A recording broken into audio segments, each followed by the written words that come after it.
una introducción. ¿Hay alguien nuevo esta semana? Porque, perfecto. Nombres, profesión, edad. Esteban Rocha, soy ingeniero en instrumentación de Santa María. Ya. Trabajo en una minera de Calama. ¿Y qué anda haciendo por acá? ¿Está como de...? Turno 7%, por eso no me interesaba. O sea, va a haber una semana que viene y otra. ¿Tiene algún partner acá con quien conseguirse la materia? Sí, tengo un compañero de la SUR. Ya. Así que ahí tuve la clase principal. La vi ocupado. ¿Sacrificado? ¿Casado? ¿Pareja? Casado. ¿Cómo le aguantan? Una semana aquí, una semana allá.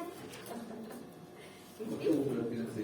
Sí, pero igual es un sacrificio grande. Así que no, súper que esté acá y ojalá salga todo bien para que pueda crecer más con su familia. Gracias. Y por allá. Diego Guevara, soy técnico en electricidad, trabajo en la siderúrgica Huachipato. Ya. Trabajo por turno, así que lo más probable es que van a ver el 2020. Ya, también. ¿Sí?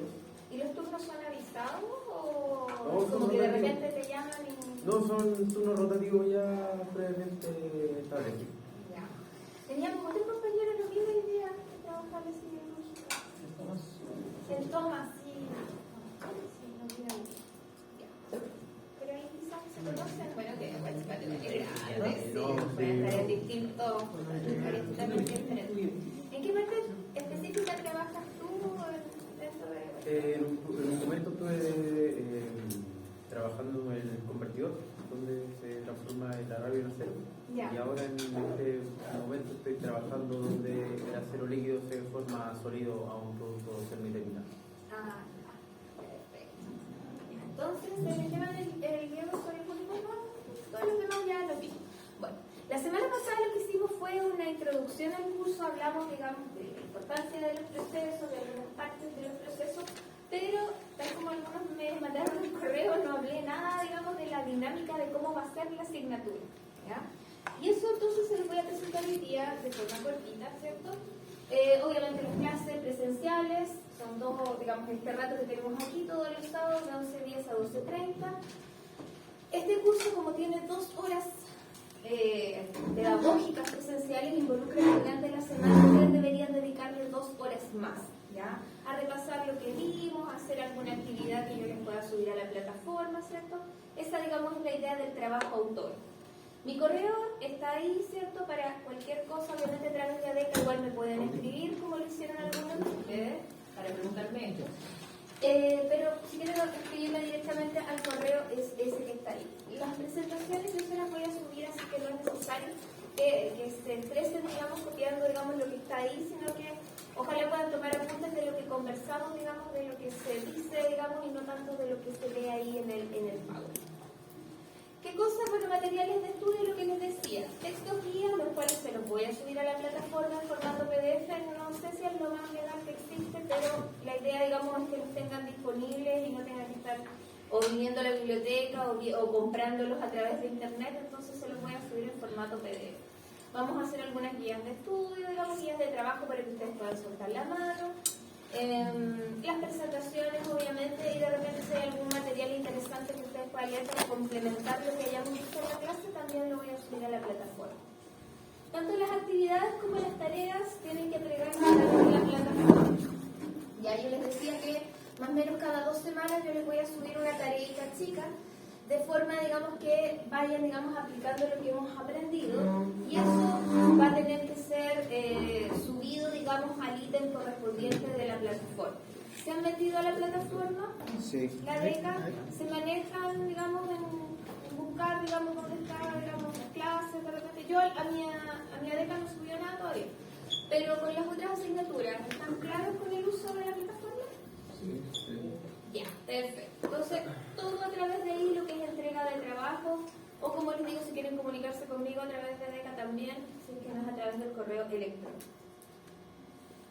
Que, bueno, la bibliografía es esa, principalmente son 2 textos, son los que vamos a ocupar, el de Regina Murphy y el de Felder y Rousseau, pero como les digo, se los voy a subir en PDF, ahora si alguien quiere buscarlo en formato físico, digamos, o quiere comprarlos en formato, digamos, digital, ahí están los nombres y los datos. Puede que haya algunas versiones, especialmente del Felder, que estén más actualizadas ahora. ¿Cómo se va a evaluar este curso? La calificación va a tener 3 ítems, 2 evaluaciones, un promedio de actividades. Yo le llamo actividades porque puede ser alguna actividad que hagamos en clase o bien pueden ser tareas chiquititas, estas que les digo que van a hacer cada 2 semanas. Y un trabajo de investigación que va a ser en equipo. Ahora, esos equipos yo estaba pensando que fueran máximo de 4 personas. ¿Ya? Ustedes, bueno, eran 16 hasta el otro día, ahora parece que son un poquito más, pero con 4 yo creo que está bien como para que puedan, digamos, montar un trabajo de investigación. No es algo así que van a tener que estudiar así tanto, no. Es más que nada aprender probablemente de algún proceso, alguna etapa de algún proceso y aplicar, digamos, lo que hayamos aprendido durante el semestre. ¿Ya? Ahora, bueno, ahí se ve muy chiquitito, pero lo van a tener, digamos, más grande en la plataforma. No sé si se alcanza a ver algo. ¿Se ve algo, no? Bueno, ese es el... No se ve nada. Esto me tiro. Ya, lo siento, pensé que sería el más grande. Bueno, el sílabus va a estar ahí en el ADECA.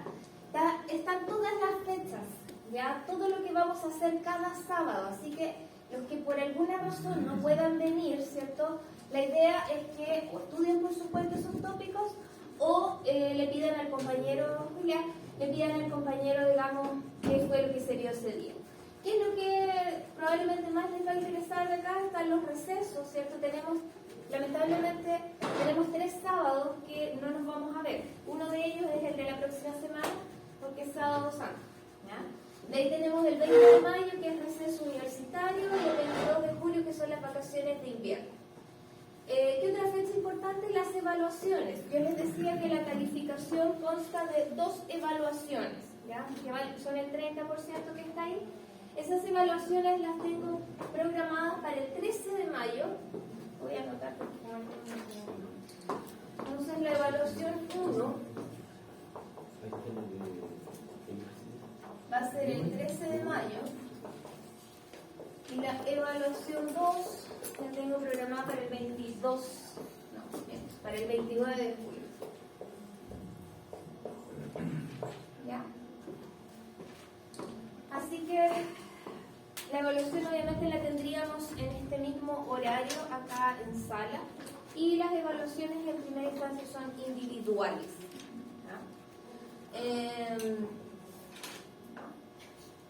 Así que ahí está el temario, como les digo, una vez que lo tengan tengan el archivo, digamos, lo van a poder ver con más detalle y van a poder ir haciendo ahí su checklist. Pero la semana pasada, ¿qué fue lo que hicimos? Bueno, socializamos, les pregunté cómo se llamaban, qué hacían, y empezamos a ver todo lo que tenía que ver con el concepto de proceso, qué partes tenía un proceso, qué elementos tenía un proceso en realidad. Y hoy día entonces vamos a continuar un poco con lo mismo, vamos a introducir el concepto de, digamos, de cuáles son las etapas, digamos, necesarias para implementar un proceso productivo, cuáles son el concepto de operaciones unitarias, el concepto, ¿cierto?, el concepto de operaciones unitarias, en qué consisten las operaciones unitarias, digamos, y cuáles son, digamos, al menos las más conocidas. Y eso es lo que vamos a hacer el día de hoy, probablemente después de la Semana Santa vamos a tener que retomar, porque igual son hartas las operaciones unitarias y ahí siempre da para conversar, porque muchos de ustedes, donde están inmersos en distintas empresas, tienen sus propios conocimientos de distintas, digamos, operaciones que se llevan a cabo en esas empresas. Y es una conversación súper enriquecedora, súper entretenida. ¿Dudas, consultas con respecto a lo que es la parte como más formal del curso en términos de evaluaciones?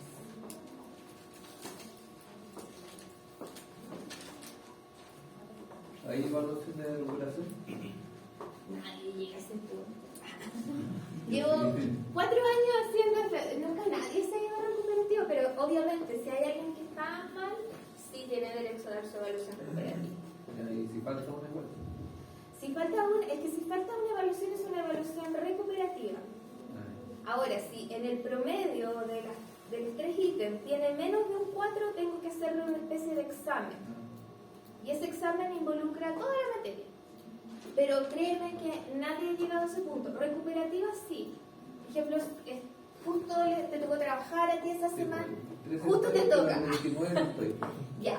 ¿Ninguna de las dos? No, la primera sí. La Ya. segunda. Entonces ahí podemos conversar tú y yo, o cualquiera de ustedes si saben que no van a estar o si se enfermaron ese día, y lo hacemos o la semana siguiente si ya se sienten mejor, ahí nos acomodamos, digamos, personalmente con cuándo pueden recuperarlo. ¿Ya? ¿Más consultas? ¿Los porcentajes de las evaluaciones son todos los mismos o no? Varían muy poco. Las evaluaciones, el promedio de las dos tiene un 30%, las actividades, como les digo, son tareas chicas, que se van a dar para la casa, o podemos trabajar acá igual algo, 35 y el trabajo 35. Está como bien equilibrado, creo yo. Por eso les digo que es muy... O sea, nadie ha llegado al punto de dar examen acá en la asignatura. Porque es una asignatura que se supone que es como para darles a ustedes digamos, una idea general de lo que son los procesos, pero y de las etapas y de todo lo que implica, pero no es una asignatura para cortar cabeza, o sea, no tiene mucho sentido, digamos. Para eso tienen otras. Eso tienen cálculo a veces, que sufren con cálculo. O con letras. El año pasado sufrían con inglés algunos, pero no sé por qué. No sé. ¿Ah? Física. Física, ya, puede ser. Ya. Y física tiene ahí con el vino. Ya. El vino se ve tan buena gente, tan relajado.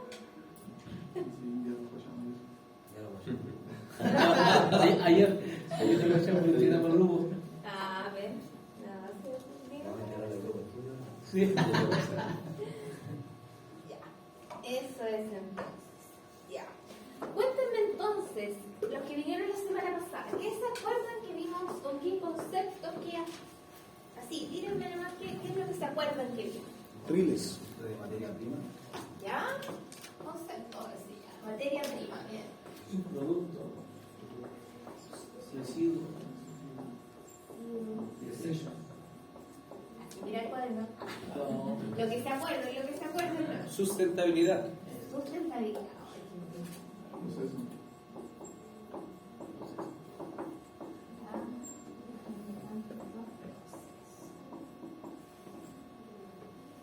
La sustentabilidad estaba como en 3 pilares que eran importantes.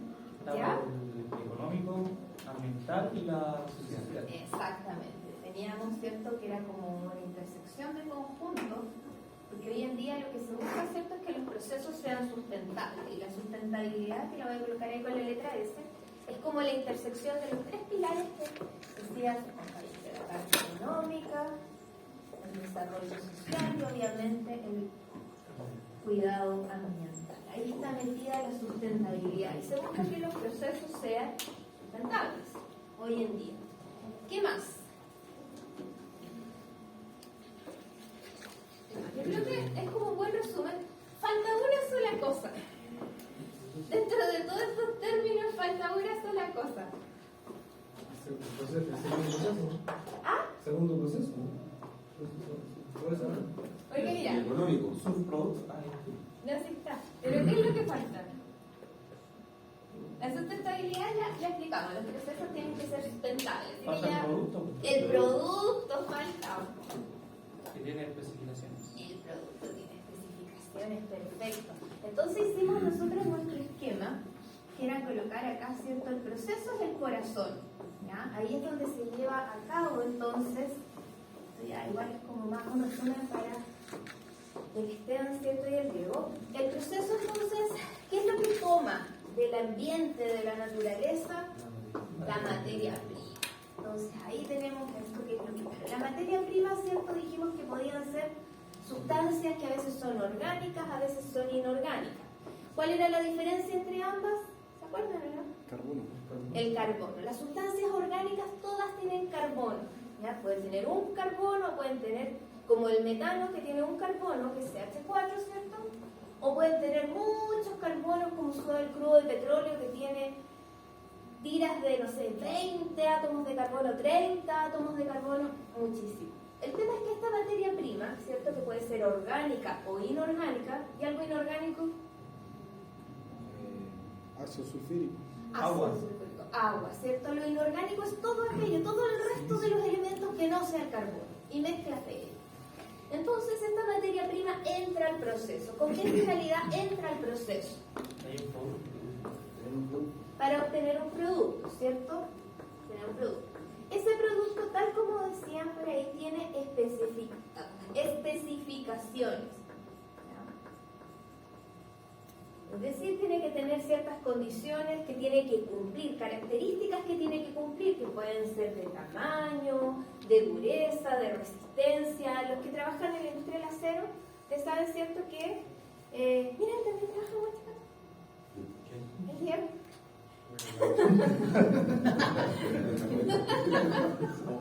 Vean acá. Ahí pueden hacer. El acero tiene que cumplir ciertas características, ¿cierto? Para poder ser comercializado. O sea, no es que yo diga, ya, ¿sabes que el día salió con menos dureza? Y que te lo vayan a comprar igual. Claramente eso no va a suceder, ¿ya? Entonces, todo lo que es producto tiene que cumplir con especificaciones. Uy, está pésimo. Tiene que cumplir con especificaciones. Ya. Ya. Entonces, este producto es el que se comercializa y para eso yo hago este proceso. La idea, ¿cierto?, de proceso está asociado con, tal como ustedes decían, con transformación, con cambio. ¿Ya?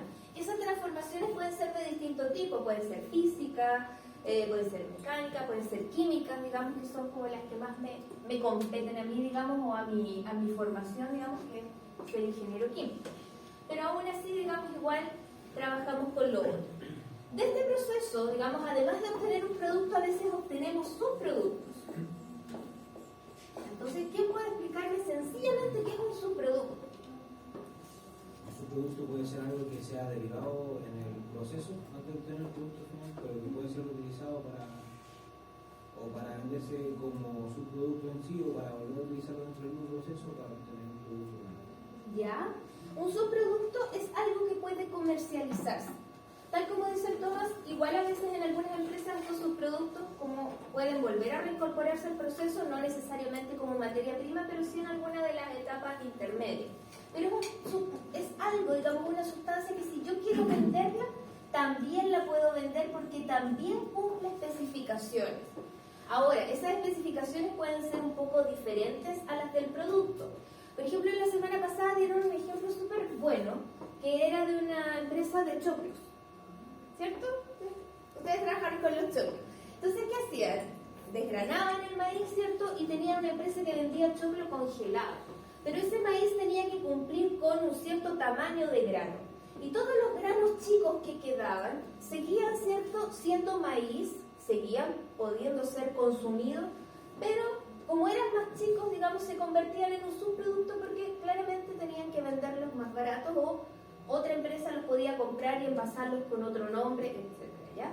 Es algo que se puede comercializar, pero más económicamente, digamos, que lo que es el producto principal. Y en eso entonces, ya tenemos subproductos, en eso entonces difiere de lo que es el residuo. ¿Qué entendíamos por residuo? Necesita otro proceso, aparte del principal, para poder convertir un valor agregado. Exactamente. En esto el residuo no tiene valor agregado, no tiene. Entonces, muchas veces hay otras empresas que no tienen que ver con la empresa principal, con la industria principal. Hay otras industrias que se dan cuenta o que dicen, oye, el residuo yo lo puedo someter a otro proceso de transformación y es un proceso completamente diferente a este, nada que ver. Lo puedo someter a otro proceso y de aquí yo puedo sacar un producto, otro producto, porque tampoco es el producto principal, otro producto, el cual yo puedo comercializar también. ¿Ya?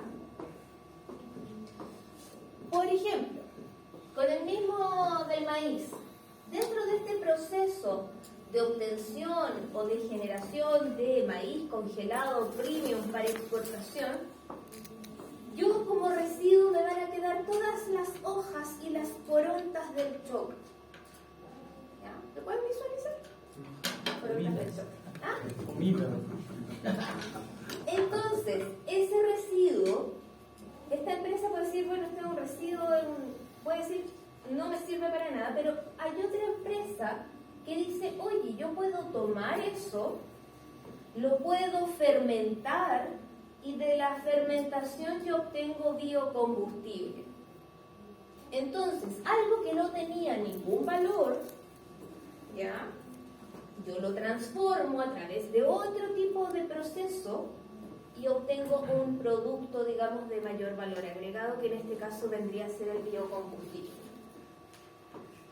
Hay industrias, hablábamos, que son grandes y que se hacen cargo de todo. Son, digamos, tienen distintas líneas. Por ejemplo, Arauco. Arauco puede hacer esas cosas. ¿Ya? ¿Alguno de ustedes, no sé si el Gerardo me hablaba de eso, de que Tomás... No. En Arauco, ¿cierto? Toman, digamos, la biomasa que queda, generan energía. Parte de esa energía, o sea, hacen la biomasa que les queda, la biomasa forestal, ellos la transforman, la convierten en energía. Parte de esa energía ellos la vuelven a utilizar en su proceso, pero es tanta la cantidad que les sobra, y eso lo venden energía. ¿Ya? No sé si en Huachipato tienen algún ejemplo particular que se les ocurra. Dice, míralo. Conectémonos para decir la misma mentira. ¿El aserradero ese bonito? Ya, el aserradero. No sé. Pero no se les No, viene. es que lo único que tiene como para generar algún tipo de energía es cuando generan el gas del coque. Es un producto que cuando hacen coque, ¿Ya? cuando calientan a alguna alta temperatura, se genera un gas, el cual lo consumen dentro del mismo proceso para calentar ciertos tipos de... Como precalentamiento. Sí, Ya. como gas. Claro, es como la integración energética. Ya.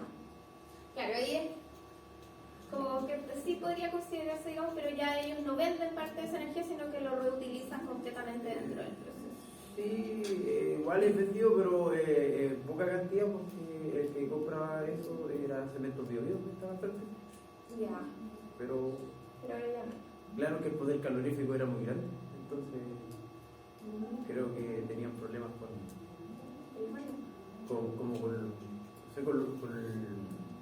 con la forma en que calentaban las cosas. El material no era lo suficientemente apto y se empezaba... Ya, claro. Bueno, igual hay que tener cuidado, porque si nosotros con este residuo lo sometemos a un proceso y generamos un producto que vamos a comercializar, nuevamente este producto debería cumplir especificaciones.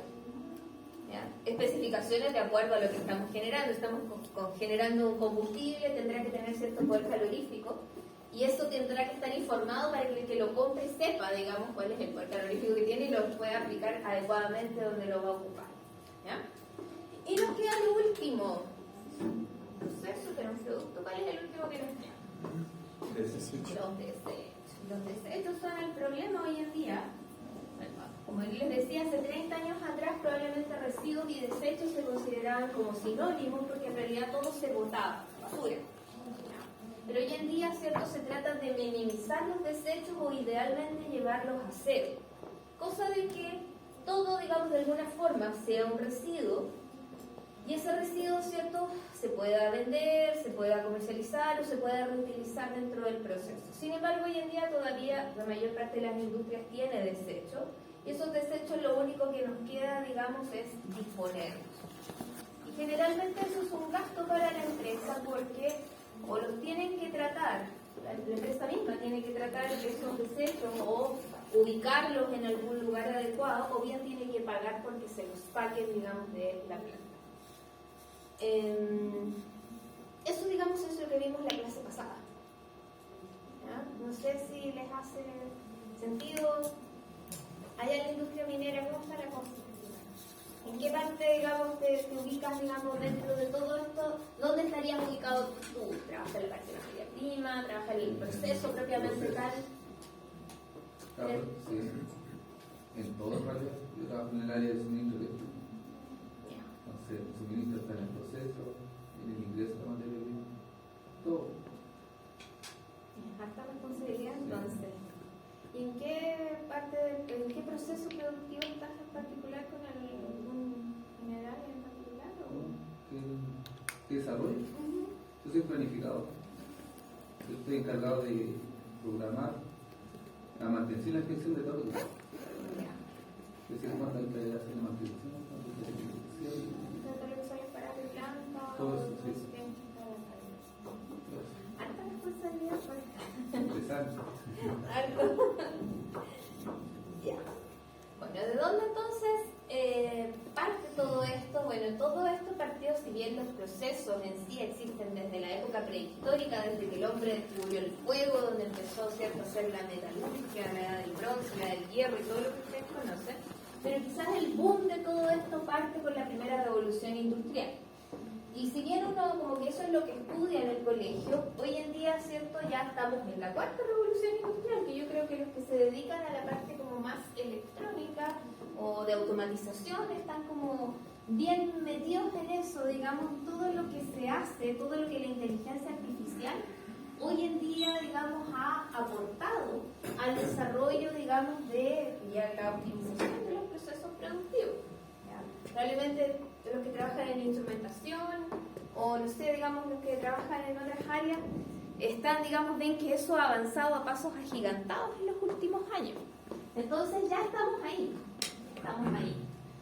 Entonces, junto, digamos, con eso, ha permitido entonces el desarrollo de un montón de nuevos productos, ¿cierto? Y también, ¿cierto? También el tema de la sustentabilidad nos ha llevado también a todo lo que les decía acá, o sea, a preocuparnos de la parte ambiental, de la parte social que involucra, ¿cierto?, tener estos residuos y por lo tanto hacernos cargo de eso. Por eso ahí aparece el tratamiento de aguas residuales o, digamos, también la obtención, digamos, de materiales, digamos, de forma más amigable con el medio ambiente. Entonces, los procesos, en resumidas cuentas, convierten una sustancia que son materias primas a productos de mayor valor agregado. ¿Cómo van a hacer eso los procesos? Hasta ahora para nosotros es una caja negra. Lo van a hacer, ¿cierto?, cambiando las propiedades físicas, químicas de los materiales. En la actualidad, tal como lo señala, digamos, la parte de la sustentabilidad, se busca que los procesos tengan muchas características, entre ellas que sean eficientes, que sean seguros, que sean amigables con el entorno, y eso, digamos, involucra ambiente y personas. Las grandes líneas, ¿cierto?, que se busca, digamos, suplir necesidades son todas estas. Alimentación, que son como las necesidades básicas, digamos, de los seres humanos. Alimentación, vestuario, vivienda, salud, educación, transporte, comunicación y recreación. Obviamente algunas son mucho más básicas que otras, la alimentación, la salud, ¿cierto? Van, digamos, hacia, digamos, todos, digamos, tenemos esas necesidades y obviamente la ingeniería de procesos busca suplir, digamos, todas esas a través de distintos tipos de industrias, por eso que hay un gran etcétera. Entonces, bueno, eso es lo que tenemos ahí, tienen el monito ahí en la producción. Ahora, lo que hablábamos es que antiguamente el modelo productivo era un modelo, ¿cierto?, lineal. Yo me preocupaba de tomar la materia prima del ambiente, hacía el proceso y obtenía el producto. A partir de eso generaba basura, generaba residuos, pero ese no era mi problema. Hoy en día estamos en busca de la economía circular, que me imagino que es un término que han escuchado, los que trabajan en empresas más grandes, también los que trabajan en pequeñas y medianas empresas, igual yo creo que han tocado un poquito, que es como el hecho de que yo tengo que hacerme cargo de. Entonces yo ya ahora ya no solo tomo este recurso, lo proceso y obtengo el producto, sino que tengo que preocuparme de reciclar, ¿ya? Y eso involucra hacerme cargo de mis residuos. Acá residuos lo toman como un todo, o sea, ni siquiera se coloca el concepto de desecho ahí, sino que es netamente todo es residuo y eso yo de alguna forma tengo que reciclarlo. Entonces, hoy en día, como les digo, todo apunta a eso y se busca que la industria vaya para ese lado. Ojalá, digamos, de aquí al 2050, digamos, eso se pueda lograr. Eso es como lo que se aspira. Ojalá, primero se pensaba en el 2030, pero estamos a un paso del 2030, nos faltan 7 años para el 2030. Cuando el desecho no se puede reciclar, la casa de la minería, tenemos los lagos. Sí. No hay cómo reciclar. Eso hay que disponerlo de la forma más segura posible, pero hay mucha investigación que se está haciendo hoy en día para ver qué hacer con esto, porque aparte de que es un tema porque vienen muchas sustancias metidas en los relaves, es mucha la cantidad. Y daño ambiental. Por eso te digo, o sea, viene mucha cosa metida ahí que es difícil de disponer, o sea, no es algo que yo diga, ya voy a hacer un hoyo, lo voy a meter y listo. No, porque eso de alguna forma difunde y te contamina el agua, te contamina el aire. Y aparte de eso, los volúmenes de producción de relaves son tan grandes que ¿qué haces? O sea, ocupas una cantidad de espacio impresionante. No, la minería tiene mucho, o sea, ha hecho muchas cosas. Yo sé que la minería es muy demonizada, pero soy consciente de que han hecho muchos esfuerzos por mejorar el proceso, pero aún así hay cosas que todavía no se pueden. Entonces, ¿le puedes contar a tus compañeros qué son los relaves? Si es que no lo saben, quizás. Es como una ruma de desecho, ¿no? Es el último, la última parte del proceso, por lo menos el pelambre, el cobre lo muele, después que pasa por el área chancada, molienta, todo eso lo junta con agua y otros químicos. Y todos esos químicos, después que vuelven a separar el cobre, el relave, donde queda agua, queda ácido, todos los compuestos. Y eso lo vuelven en este caso ya lo dejan en unos tranques. Pero esos tranques siempre hay comunidades cerca que le dañan, por lo menos allá está el Valle del Choapa, que son puras viñas, y igual afecta la producción. Y ellos tratan de compensar haciendo instituto para la gente, beneficios, pero el daño igual es alto.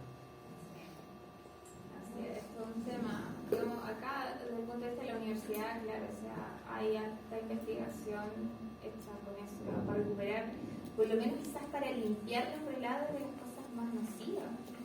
Arsénico, realmente mercurio, que puede haber. Todas esas moléculas, esos metales pesados que quedan dando vuelta ahí. La idea, digamos, es trabajarlo. Pero sí, es un tema. La minería es un tema.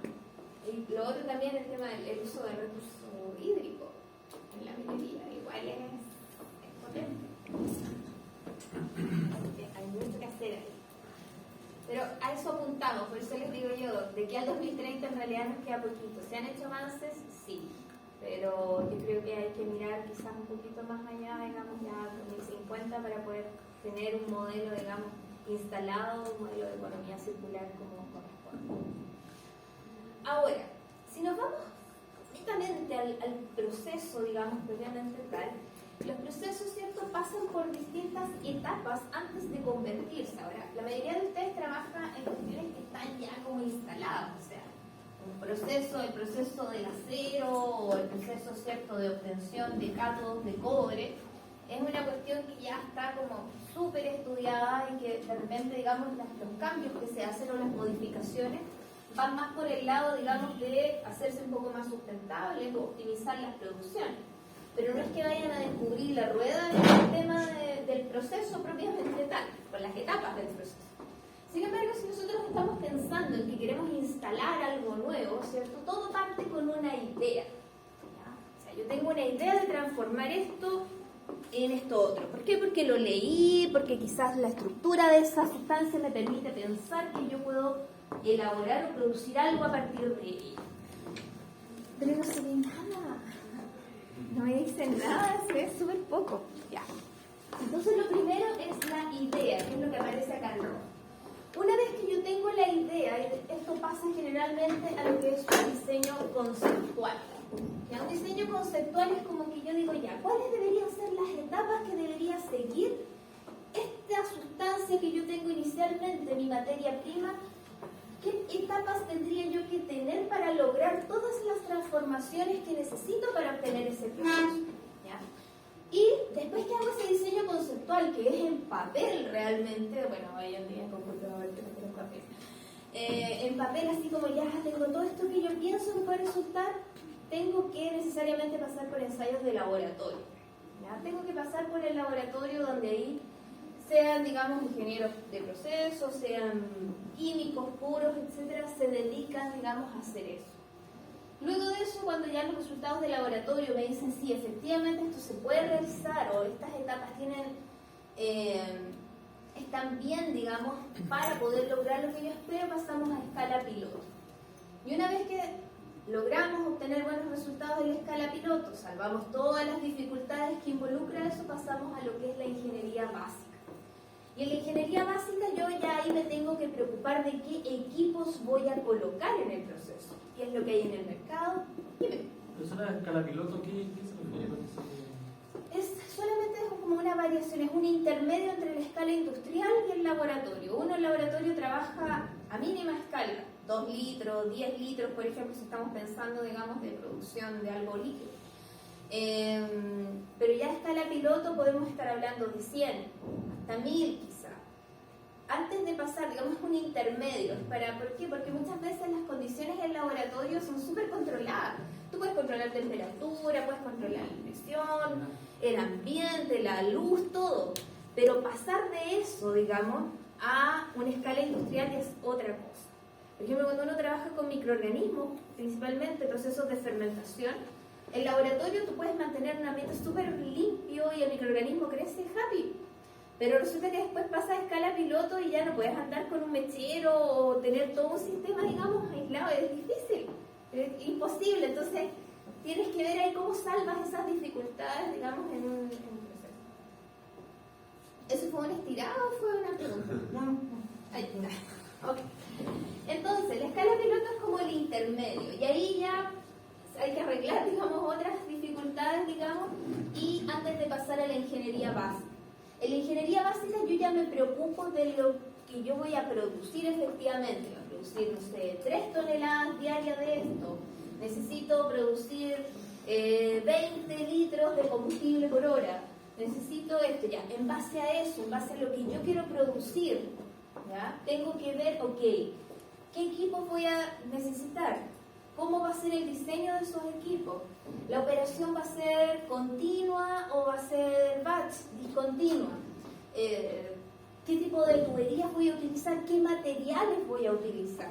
Entonces ahí no solamente se necesita al ingeniero de procesos, que es el que maneja, digamos, cuáles son las etapas probablemente, o el que va a diseñar los equipos, sino que tiene que ser un trabajo en conjunto principalmente con los ingenieros mecánicos, que son los que más se manejan en los temas de materiales. Y ya después de la ingeniería básica pasamos a la ingeniería de detalle, y ahí es donde probablemente está la mayoría de ustedes, porque ahí es donde tenemos que ponerle los sensores, tenemos que poner los controladores, tenemos que saber, digamos, cuál es la forma en la cual vamos a controlar el proceso, cuáles son las variables críticas, cuáles son las variables que efectivamente yo voy a poder controlar. ¿Qué tecnología voy a poder utilizar? Porque no es lo mismo poner un sensor en un medio, digamos, acuoso, que poner un sensor a veces en un medio que es corrosivo, un medio que es ácido. Todo ese tema, digamos, o qué tipo de instrumentación será más confiable en una determinada operación. Todo eso entonces va en lo que es la ingeniería de detalle. Y ahí nos preocupamos bien, o sea, tal como su nombre lo dice, detalle, o sea, vemos cada equipo, qué es lo que entra, qué es lo que sale, dónde va a ir la válvula, esta válvula se va a accionar cuando, digamos, pase esto con el flujo de acá, ya, ¿cómo voy a medir este flujo? Coloco un sensor, ya, este sensor entonces va a actuar sobre el controlador, ¿cuál es el rango, cuál es el delta, digamos, que me va a aceptar ese controlador? O sea, quizás estoy hablando cosas, digamos, para los que saben más de control, pero no sé si va por ahí. Me dicen que sí, ya, pero comenten. ¿Cuál es su experiencia al respecto? No sean tímidos, pues. O sea, yo, por ejemplo, trabajo en un laboratorio de calibración. Entonces, trabajamos con buques mercantes, con empresas y todo eso. Entonces, básicamente esto de que nosotros necesitamos la retroalimentación del cliente que nos dice, ¿sabes qué? Pongo este instrumento bajo ciertas condiciones. Porque igual nosotros trabajamos con los certificados con un ambiente controlado, 20 grados de temperatura, 50% de humedad, cosas así ya controlados. Pero igual necesitamos saber en qué proceso se está ocupando el instrumento, porque ciertamente si está en una caldera, está sometido a altas temperaturas, presiones, varias cosas que nosotros necesitamos saber para ver en qué proceso está el instrumento. Y aquí se ve todo lo que es la ingeniería del detalle, los rangos, quizás la tolerancia que nosotros necesitamos ver en los equipos. Claro. Ahora, yo igual me acuerdo, eso quizás lo tengo un poco oxidado, me acuerdo cuando hacíamos control de proceso, había igual controladores que eran como integrales, otros que eran derivativos. PNIT. Entonces, igual eso, digamos, afecta en cuanto, no me acuerdo si a la sensibilidad, digamos, de cómo detecta los cambios que se producen en la variable, digamos, de entrada. Entonces, todo eso yo lo tengo que tener claro ya en la ingeniería de detalle. Y ahí nos juntamos todos los ingenieros, digamos, uno aportando, digamos, como dices tú, con cuáles son las condiciones del proceso, que es lo que nos compete a nosotros, y ustedes haciendo el cruce de información a ver ya bajo estas condiciones que sería lo más adecuado. Y eso tiene que quedar claro.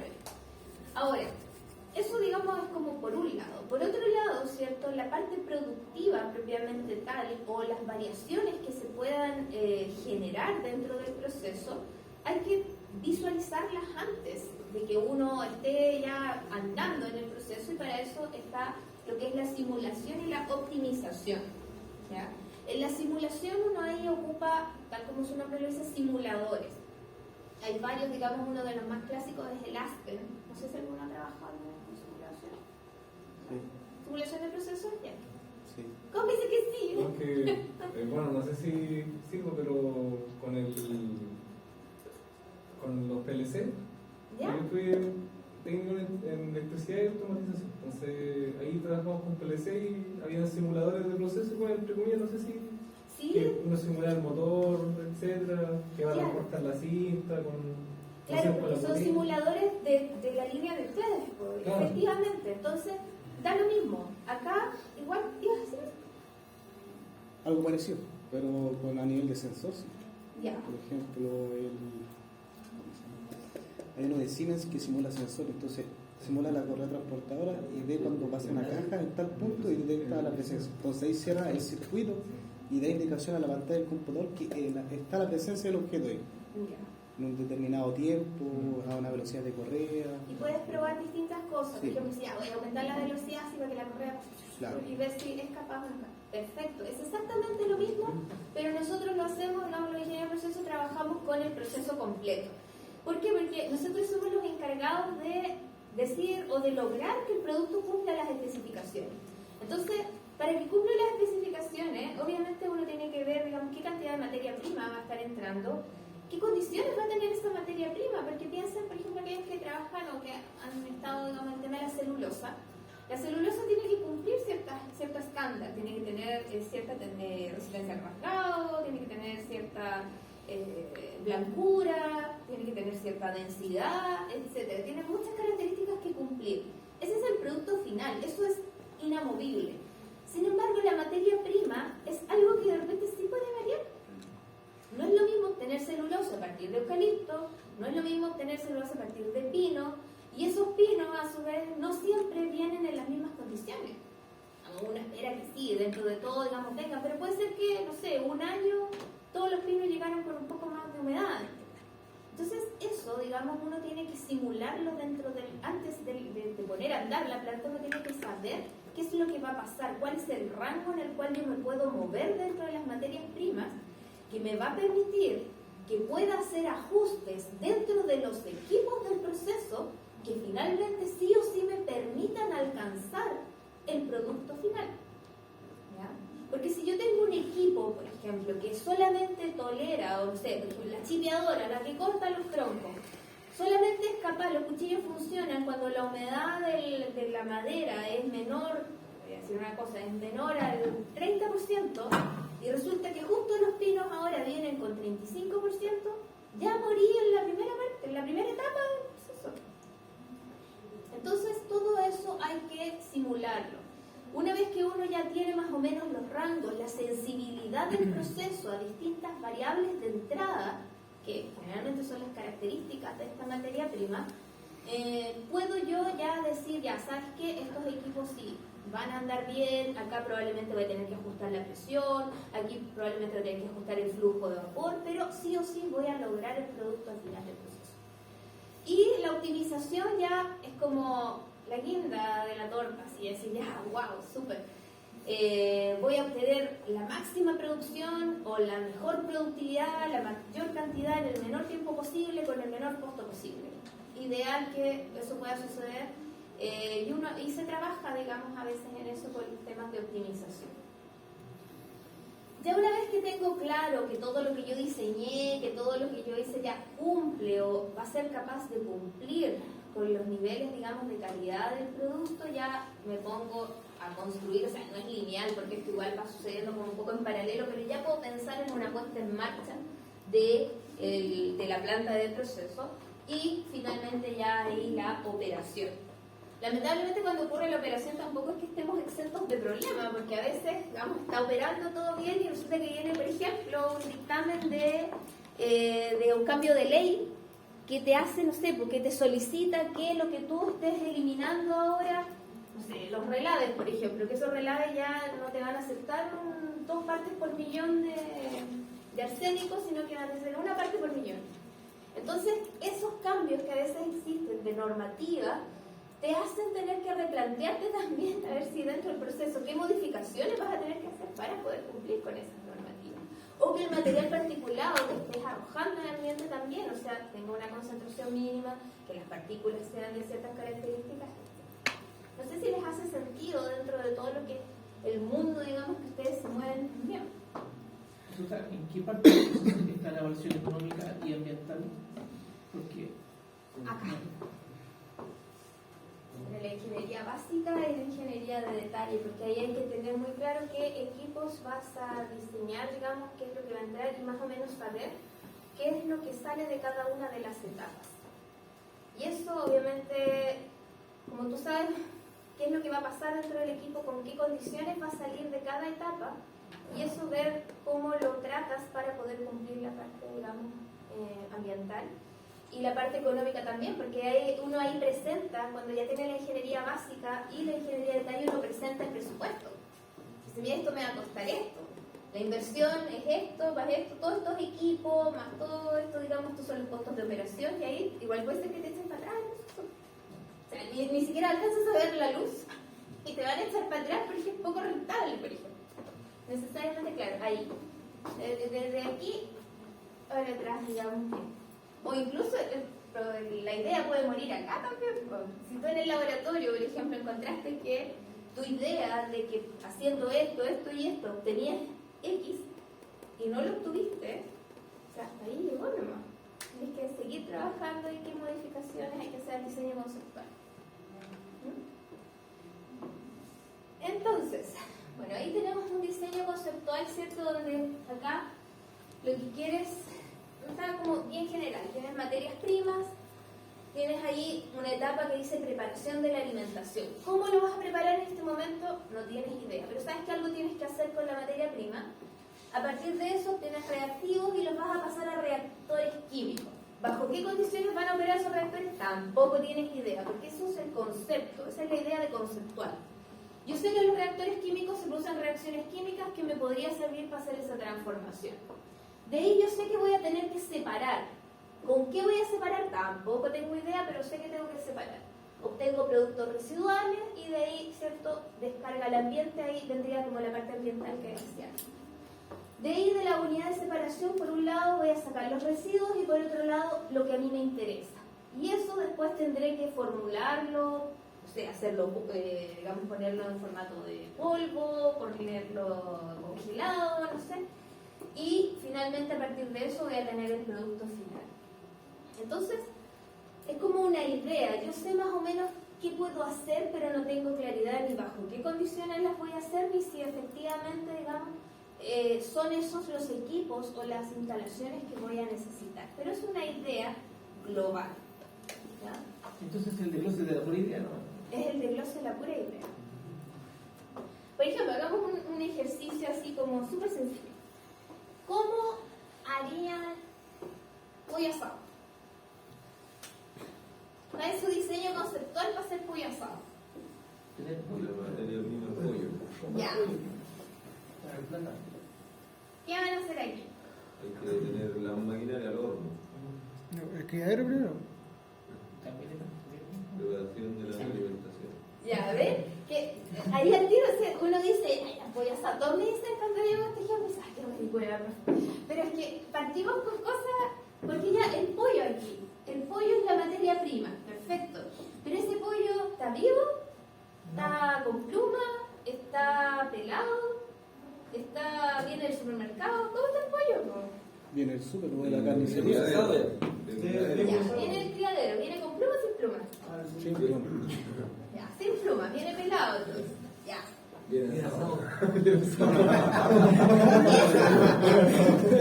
súper buena porque una vez uno de los chiquillos me dijo, ya, ¿cuáles son las etapas para obtener pollo asado? Salir de mi casa, ir al supermercado, comprar el pollo asado, volver a mi casa. Y era válido, pues era súper válido. Ahora, obviamente eso le iba a costar más, que eso viene con el tema del análisis económico, iba a ser más caro que probablemente comprar el pollo y asarlo en su casa, pero era válido dentro del diseño, digamos, de obtención de pollo asado. Se podría derivar todo el proceso.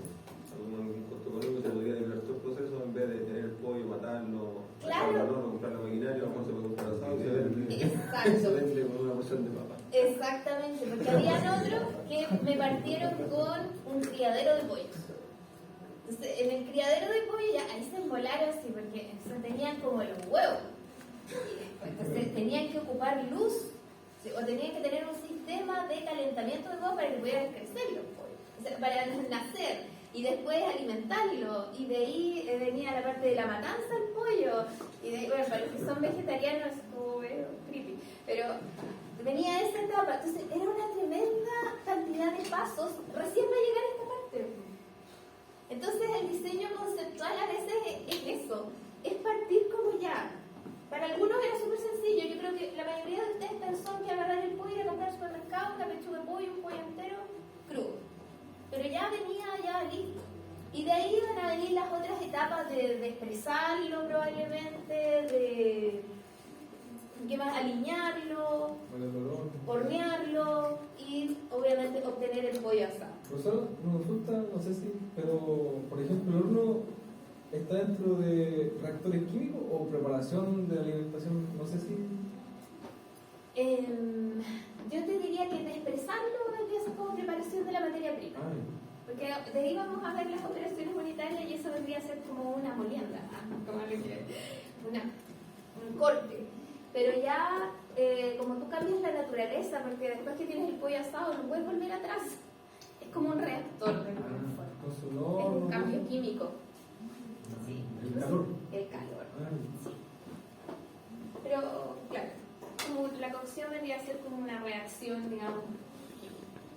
Pero por eso les digo, o sea, el diseño conceptual toma, digamos, y esa materia prima igual, o sea, puede ser que si ustedes tienen un proceso instalado, una industria instalada de producción de pollo asado, cuya primera etapa es netamente de expresar el pollo y de ahí hacer aliñar y cocer y pollo asado, si alguien les viene y les dice, no, sabes que cambiaron las condiciones, yo ya no te voy a entregar los pollos crudos, te voy a entregar los pollos vivos, eso los va a ustedes como empresa, les va a cambiar las condiciones de materia prima.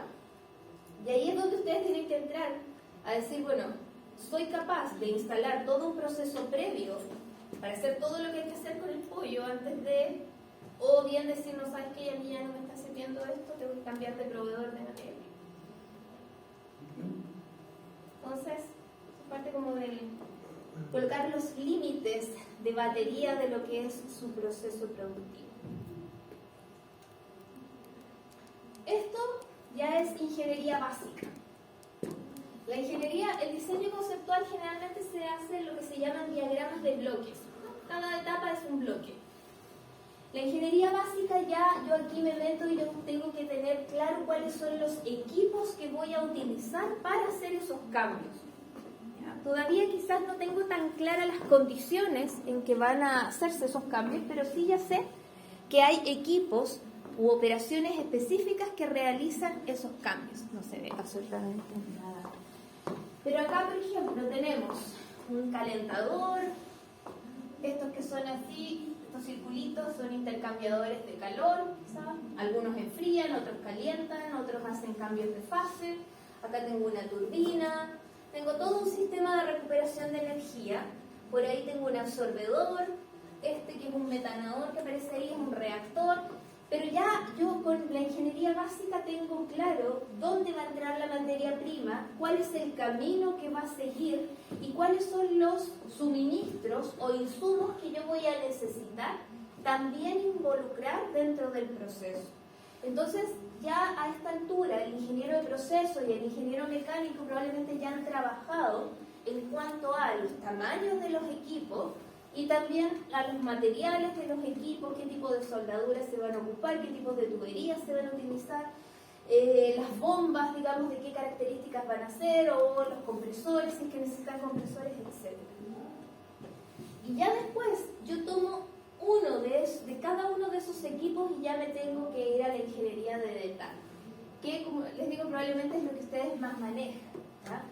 Y acá, ¿cierto? Acá yo tengo sencillamente un intercambiador de calor donde tengo un fluido de proceso que puede ser, no sé, una leche, puede ser una salsa de tomate o sencillamente, digamos, un combustible, y eso entonces yo estoy planificando calentarlo con vapor, ¿ya?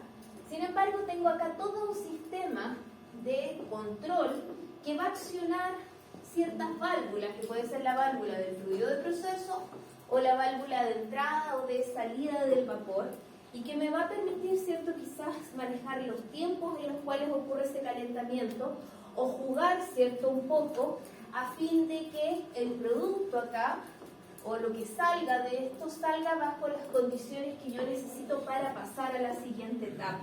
Entonces, ¿qué puedo manipular ahí de acuerdo a ese sistema? Puedo manipular la entrada del fluido de proceso, porque acá tengo, ¿cierto?, la válvula.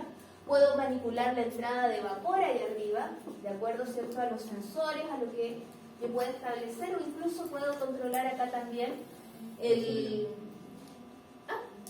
la salida la salida, ¿cierto?, acá del vapor, que bien puede ser vapor como puede ser condensado si es que el vapor ha entregado, digamos, toda su energía. Entonces, cada uno de esos esquemas, ¿cierto?, hay que hacerlos por cada uno de los equipos que hay dentro de la planta de proceso. Entonces, todos esos equipos que están ahí, cada uno va a tener su propio sistema de control. Y eso es lo que me imagino que ves tú, Esteban, ¿o no? Sí, parecido. Pero con equipo más grande, media tensión. Ya.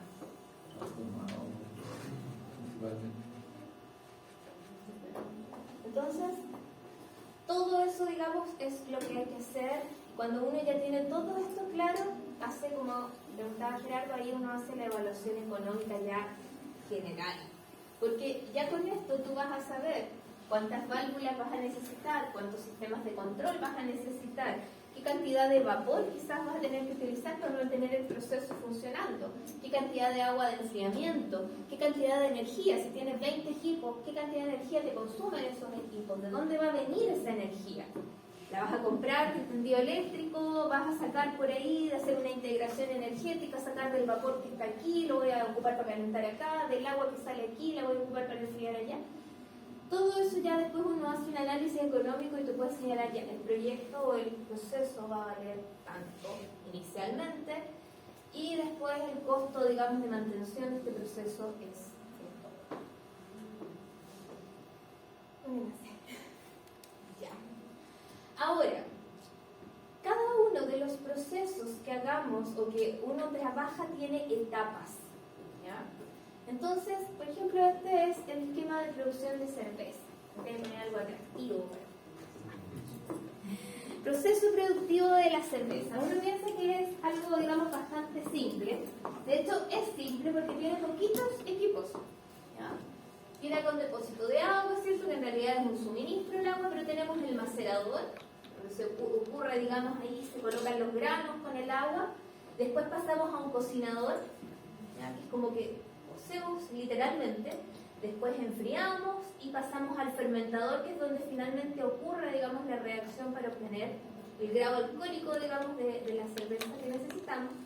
un madurador que es para terminar de darle sabor, filtración para eliminar, digamos, cualquier tipo de material sólido, y acá ya la gasificación, que es colocarle, digamos, gas carbónico para darle, digamos, el burbujeo. Y con eso tenemos la cerveza. Por otro lado, ¿quién conoce eso? ¿A qué le suena eso? Arauco, ¿cierto? Acá tenemos, ¿cierto? Así como muy a grosso modo la producción de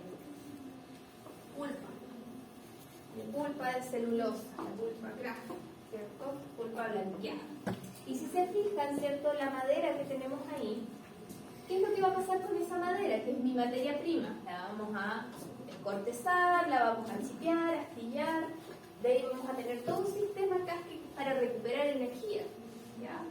No tiene nada que ver, digamos, con el proceso, digamos, de transformación, sino que es netamente para hacer una recuperación de residuos, digamos, por así decirlo, energéticos, digamos, a partir de esto. A partir de los chips, los llevamos a la cocción, de ahí hacemos una deslignificación, que es sacar la lignina, de ahí lavamos, de esa etapa de lavado sale el licor, que igual, digamos, se utiliza para generar energía, se recupera otro poco que vuelve al proceso, y obtenemos la pulpa cruda, que finalmente pasa por blanqueo para obtener, digamos, la pulpa cruda. No quiero, digamos, que se aprendan los procesos, pero sí, cuando hace muchos años atrás, cada persona o cada persona que trabajaba en una empresa tenía que aprenderse los procesos uno por uno. Si trabajabas en la industria del acero, tenías que aprenderte el proceso del acero. Si trabajabas en la industria del cobre, tenías que aprenderte todo el proceso productivo del cobre. Si trabajabas en la industria farmacéutica, lo mismo, todo el proceso, digamos, de farmacia. Sin embargo, hay etapas que son parecidas o que son iguales entre un proceso y otro, independiente de que sean de naturalezas completamente diferentes. Si yo les muestro el de la cerveza con respecto al de la celulosa, ¿ya? ¿Qué etapas ven ustedes que son parecidas entre ambos? Cocción. Una cocción, ¿cierto? ¿Algo más? Sistema de recuperación, ¿no? Un sistema de recuperación, ¿cierto? Ahí entre el enfriador, ese intercambiador de calor, igual hay una integración energética acá, porque lo que sale de aquí vuelve al cocinador, ¿ya? O sea, hay un sistema de integración energética a través de intercambiadores de calor o de otro tipo de equipos, digamos, y también, digamos, hay una etapa de cocción. Y lo mismo, digamos, acá en lo que es la producción de celulosa, más allá de que sean procesos completamente diferentes. Son materias primas diferentes, productos diferentes, probablemente el proceso en sí, el proceso de la celulosa es mucho más complejo, pero hay etapas que se repiten. Y esas etapas es lo que se conoce como operaciones unitarias.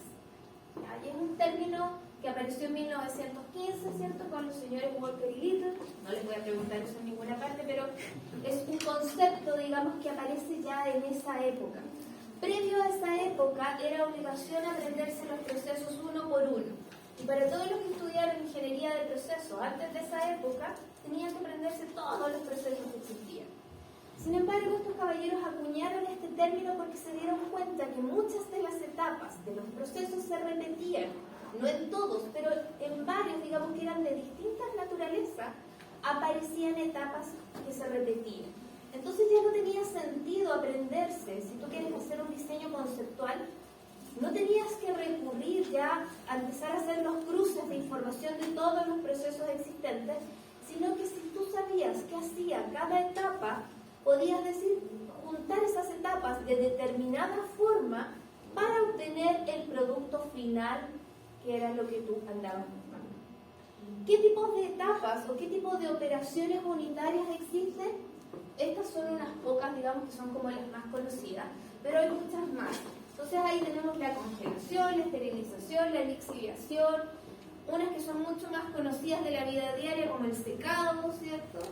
La agitación, el mezclado, lo que hablaba el Esteban, ¿cierto? La molienda, el tamizado, ¿ya? Hay unas que son un poquito más rebuscadas, no sé, pervaporación, también está la electrólisis, ¿ya? Entonces, sedimentación, centrifugación, filtración, todas esas son operaciones unitarias y cada una de esas operaciones unitarias produce cambios en la materia, digamos, que me pueden servir a mí para poder decir, ok, necesito hacer esto primero, lo que habíamos hablado delante con el pollo. La primera etapa del pollo vendría a ser probablemente una especie de molienda. Después de esa molienda, bueno, tendré que mezclar la mezcla, ¿cierto?, con los aliños y todo eso. De ahí tendré que pasar a una etapa de cocción, que podría pensarse como una especie de reacción química, digamos, un reactor. Entonces, lo que tenemos que aprender ahora quizás es a mirar, digamos, estas operaciones y aprender para qué es lo que sirve. ¿Cuál es la idea de eso? Que ustedes en los procesos en los cuales están inmersos o que van a estar inmersos más adelante, sean capaces de decir, acá está pasando esto. Sabiendo qué es lo que pasa, teniendo una comprensión de la etapa, aunque sea básica, va a ser quizás más sencillo para ustedes poder decir, ok, este controlador, este sensor sería necesario porque acá entra esto, sale esto, si es líquido, si es gas, si es sólido, me servirá esto. Quizás es más fácil controlar lo que está entrando, quizás puedo manipular mejor lo que está saliendo. Esa, digamos, es la idea. ¿Ya? No sé cómo estamos ahora. Entonces, bueno, ¿qué cosa, digamos, es importante? Que cada una de estas operaciones unitarias está asociada con un equipo, ¿no? Un equipo físico, digamos, que hay que diseñar para que se desarrolle, para que se lleve a cabo esta transformación o este cambio, digamos, de las sustancias. Entonces, hay distintos equipos, no sé si hay alguno ahí que les suene. Este, por ejemplo, no tiene cerca de nada. Eso es creo que cuando se mete el petróleo a alta temperatura. Ya. Estos son procesos, son torres de destilación. La destilación es una operación unitaria. El de captación. ¿O no? ¿Este? Sí. No. Es un mezclador de sólidos, un mezclador de pantalón que le llaman. Se van dando vueltas.